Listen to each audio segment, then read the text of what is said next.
Saludos para vos y la audiencia y a quien te acompaña ahí en la mesa. Sí, estamos acá con Liz Acosta, doctor. Justamente estábamos hablando de este fallo de la Sala Penal de la Corte que declaró inadmisible todos los recursos de casación planteados por las defensas de Enzo Cardoso, Maristela Azuaga y Rodrigo Godoy. Y de repente ya hay una aclaratoria que va a pedir seguramente el doctor Preda, porque él dice que según este fallo él es abogado de Enzo Cardoso, doctor. Sí, según el fallo yo soy abogado también de Rodrigo Godoy. Sí, y usted es el abogado de Rodrigo Godoy. Doctor, pero ahí habla de que vos planteaste dos casaciones. Eso es lo que quería ver si me podía explicar. No, bien, a ver, partamos por el principio. Eh, me sorprendió primero que nada gratamente la resolución y tengo esa sensación de sentimientos encontrados que por un lado estoy bastante contento porque la sala penal está dando una respuesta sumamente rápida a los recursos de casación presentados, a diferencia de otros tiempos en donde tardaba muchísimo. Entonces, hoy en día, en 2 meses, la Corte, a través de la sala penal, está respondiendo a los recursos. Me parece eso algo muy positivo.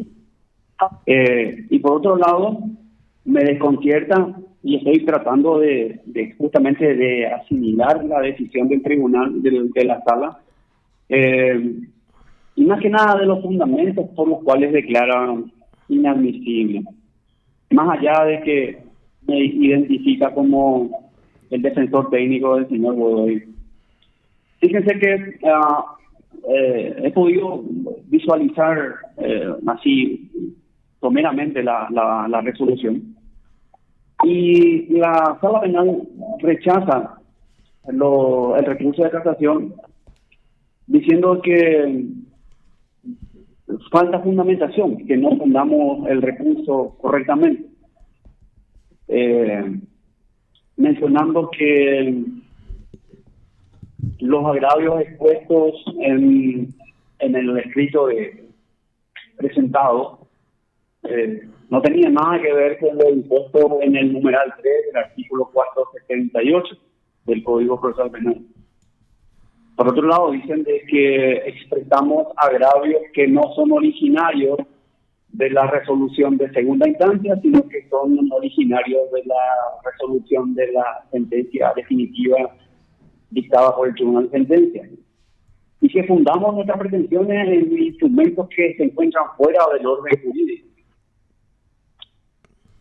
Basta, eso es única y exclusivamente lo que dice la resolución para rechazar o para declarar, perdón, inadmisible el recurso de casación. Pero me llama poderosamente la atención lo siguiente. Sí. Hace referencia a que nosotros expusimos agravios que tenían relación con la sentencia de primera instancia y que los motivos por los cuales nosotros recurrimos vía recurso de casación no están contemplados dentro del artículo 478 numeral 3.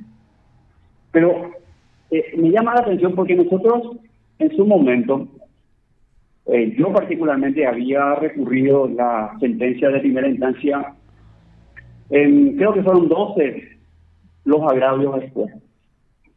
Uno de ellos, por ejemplo, fue la violación al derecho a la defensa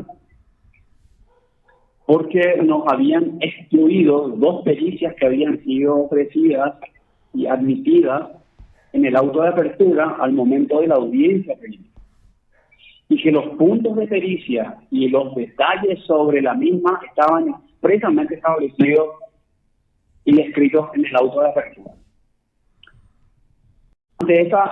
Ante la exclusión de esos medios probatorios, nosotros recurrimos vía recurso de apelación, exponiendo de que eso afectaba al derecho a la defensa, al derecho de proponer pruebas, y etcétera, etcétera.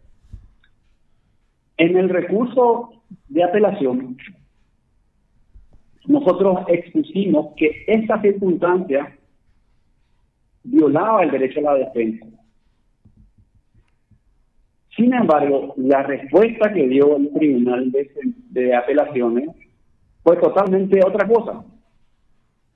El Tribunal de Apelaciones hizo referencia a que el Tribunal de Apelaciones, justamente ellos no pueden valorar la prueba, porque eso le corresponde por el principio de inmediación al Tribunal de Sentencia. Pero nosotros no criticamos o no recurrimos por una violación a las reglas de la sana crítica en la valoración de la prueba, porque la prueba no se valoró y se excluyó. Entonces nosotros recurrimos por un hecho en particular, una circunstancia en particular, y la respuesta del Tribunal de Apelaciones fue cualquier otra cosa. Y ese fue el motivo de nuestro agravio en el recurso de casación. Que es causal de nulidad en varios fallos. Que el Tribunal de Casación, el Tribunal de Apelaciones no había respondido concretamente a ese agravio. Luego, por ejemplo, hicimos referencia a la violación al principio de concentración. Estoy hablando del recurso de apelación. Nosotros habíamos dicho de que se había violado el principio de concentración y celeridad durante el desarrollo del juicio, porque se habían producido dos interrupciones camufladas como recesos, adjuntando dos resoluciones de la Corte que resolvían en ese sentido. Las respuestas del Tribunal de Apelaciones fueron excusas, porque la respuesta del Tribunal de Apelaciones a ese agravio era justamente de que decía que es constante de los tribunales, que están con recarga de trabajo, que hay muchos juicios que se realizan y que la agenda de los jueces están muy sobrecargada. En el recurso de casación, yo digo que eso no es una respuesta de un órgano jurisdiccional. Eso es una excusa y no una respuesta al agravio concreto que nosotros habíamos presentado. Entiendo. En este caso, doctor, acá habla justamente en la parte resolutiva del fallo, dice: declara inadmisible el recurso extraordinario de casación planteado por el defensor Carlos Arce en contra de la sentencia definitiva 463 del 28 de noviembre del 2022. Y a renglón seguido, dice el número 3, declara inadmisible el recurso extraordinario de casación planteado por el defensor Carlos Arce contra el fallo del Tribunal de Apelación Penal de la Adolescencia del 24 de febrero del 2023. Por eso le consultaba si planteó dos recursos de casación, porque declara inadmisible dos recursos según esto. Por eso nomás. Sí, por eso no, yo estoy tratando de asimilar justamente a qué se refieren eso, no, porque no hay ninguna explicación sobre eso. Nosotros recurrimos la sentencia de primera instancia y la sentencia de segunda instancia. Estamos habilitados para eso. Fíjate que nosotros también, por ejemplo, recurrimos la sentencia de primera instancia en relación a la falta de pronunciamiento sobre la tesis alternativa que nosotros habíamos propuesto. Adjuntando también resoluciones de la Corte que hacen lugar a un recurso de casación por falta de exposición del Tribunal de Sentencia de la tesis alternativa que propuso la defensa contra la tesis del Ministerio Público. Sí, me acuerdo, hay un fallo de eso. Claro, y ese agravio que nosotros expusimos ni siquiera fue contestado por el Tribunal de Apelación. Entonces yo no comprendo por qué el Tribunal de Apelaciones, el Tribunal, la Sala Penal, hace referencia a que nosotros recurrimos vía casación los agravios que habíamos presentado en primera instancia, cuando eso no es cierto. Pero bueno, vamos a voy a leer toda la resolución, a ver si hay alguna otra cosa que pueda extraer, que me pueda dar respuesta al sentido de la decisión, porque esos argumentos que hacen referencia a que no fundamos el recurso, que nuestros recursos estaban dirigidos a las cuestiones de primera instancia y no de segunda instancia, no me están cerrando. De todos modos, hay máximo una aclaratoria, lo que pediría, doctor, o iría a revisión de repente ya. No, esto vamos a ver después. Voy a leer primero la resolución completa y luego ver qué es lo que pasó, ¿verdad? Pero como recién la tengo, le pedí una pequeña leída a la decisión y me llamó poderosamente la atención del motivo por el cual declaran inadmisible. O sea, decir que nuestros agravios no se corresponden con el numeral 3 del artículo 478, eso no es cierto. Eso falta la verdad, no es cierto. Nosotros fundamos la decisión y más aún fuimos acompañando resoluciones dictadas por la Corte Suprema de Justicia que sostenían el sentido de nuestros agravios con respecto a las decisiones tomadas por el Tribunal de Apelaciones y de aquellos agravios que ni siquiera fueron mencionados o no fueron resueltos o no fueron contestados por el Tribunal de Apelaciones, que fueron al menos 3 en mi caso. Entiendo, doctor. Doctor, cambiando un poquito el tema, hoy liberaron prácticamente a 8 de los procesados imputados por el tema del Tribunal Superior de Justicia Electoral. ¿Usted estaba también participando en audiencias de revisión en el caso? Sí, a ver, hay una cuestión bastante particular en ese sentido, porque yo el día viernes me constituí en uno de los centros donde están detenidas esas personas para hacer un relevamiento de aquellos que continúan con la defensa pública y aquellos que han optado por un defensor privado. En base a ello, yo el día de ayer solicité la revisión de la medida cautelar de uno de ellos, que se encontraba un poco afectado por cuestiones médicas, estaba en contacto con el padre. Él mismo me trajo a mí toda la documentación que yo le había solicitado, por ejemplo, el certificado de trabajo, el certificado de vida y residencia, los antecedentes policiales, etcétera. Y el juzgado me fijó fecha para hoy a las 9:45. Sin embargo, el día de ayer, a última hora, un grupo de abogados particulares presentaron 2 poderes y dentro de esos poderes estaba justamente este muchacho. Y yo tengo un inconveniente con respecto a nuestra ley orgánica que no nos permite ejercer la defensa conjunta con abogados particulares. Y entonces el juez habló con ese muchacho porque estaba viniendo del hospital, se fue a hacer unos exámenes porque tenía una afección que le estaba padeciendo, y al final optó él por continuar con la defensa pública, y ahí pudimos recién nosotros hacer la audiencia y el juez resolvió ordenar la inmediata libertad del muchacho, suspendiendo la ejecución de la prisión preventiva. Pero con respecto a los otros que yo había hablado con ellos y que estaban en el departamento de judiciales, todos ya optaron por defensores particulares impidiendo que nosotros podamos ejercer, porque nuestra ley orgánica no nos permite ejercer la defensa conjunta con abogados particulares. En este caso, doctor, es el doctor Mirko Balinotti, ¿verdad? En efecto, con él fue la audiencia de hoy que estuve con respecto a este muchacho, y él puso ahí la inmediata libertad del mismo. Buenas tardes, doctor Luis Acosta, te saluda. ¿Qué tal? ¿Cómo le va? Todo bien. Quería consultarte, ¿cómo ves estas post-manifestaciones, estas detenciones? Porque inclusive se hablaba de que algunos estaban cerrando sus negocios y fueron detenidos ahí o estaban esperando el Bolt. Yo no sé si le tocó defender a alguna persona que estaba en esas condiciones, doctor. Sobre las manifestaciones yo no voy a hacer referencia, sino sobre las personas que están privadas de libertad con relación a ellas.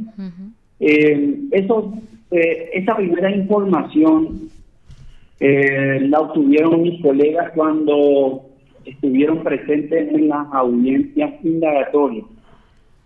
Varios de ellos refirieron de que no eran manifestantes que vivían por ahí, por el lugar, o que estaban cerrando un comercio. Habían unas cajeras de supermercado, recuerdo, pero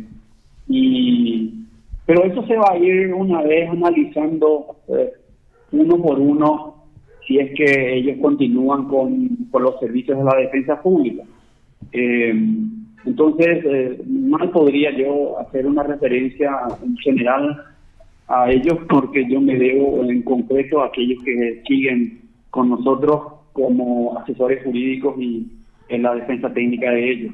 Pero te reitero, muchísimas de las personas que declararon en su indagatoria hicieron referencia a que no pertenecían o no estaban en las manifestaciones, sino que estaban haciendo otras cosas y que fueron detenidos por personal policial. ¿Y estas personas están presas, doctor? Sí, porque fueron las que hablamos con ellos en la indagatoria. Ya, entiendo. Doctor, usted, perdón que le interrumpa.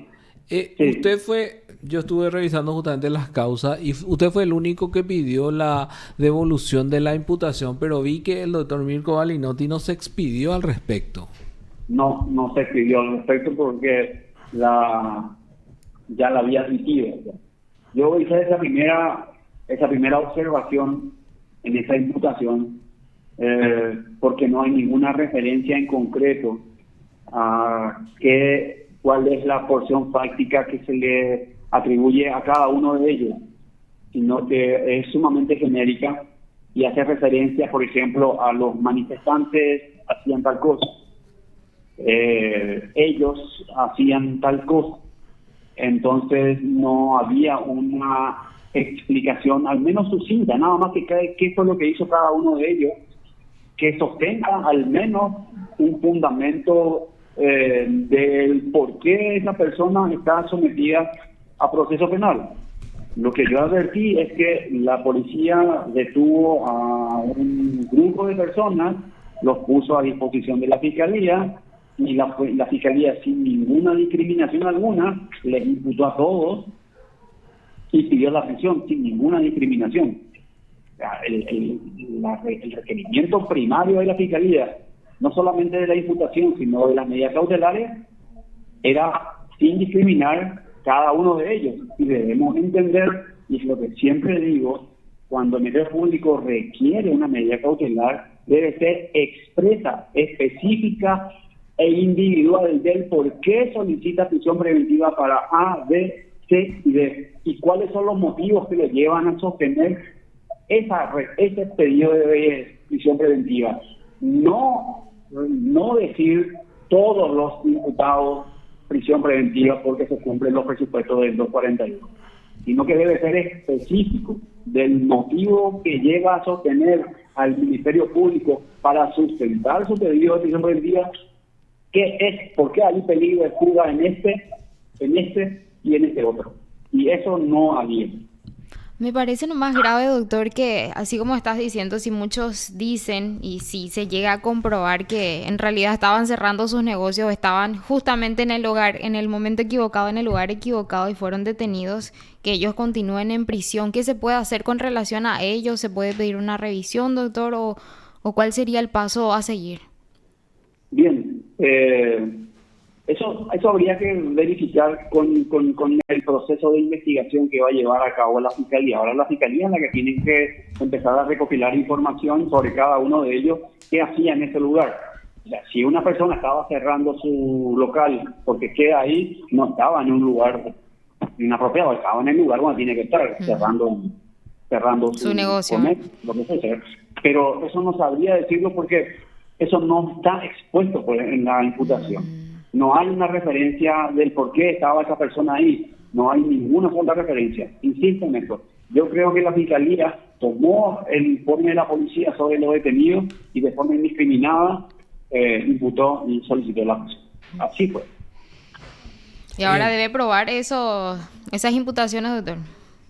Sí, ahora debe no probar todavía, sino que debe realizar los actos de investigación tendientes a sostener su sospecha inicial. La sospecha inicial de la Fiscalía está dada porque dice que estas personas alteraron la paz pública y resistencia. Entonces, ahora esa es la sospecha inicial. Ahora lo que tiene que hacer la Fiscalía con estos meses de que le dieron de investigación es justamente munirse de elementos de convicción que sostengan su sospecha inicial y conforme a ello acusar, o si la convicción es negativa, entonces solicitar el procedimiento definitivo. Entiendo. Doctor, muchísimas gracias, le robamos bastante tiempo. Muy amable por sus explicaciones. Cuando quieran. Gracias, doctor. Adiós. Chao. Hasta luego. Hasta luego. Usted está escuchando PDS. El doctor Carlos Arce Letelier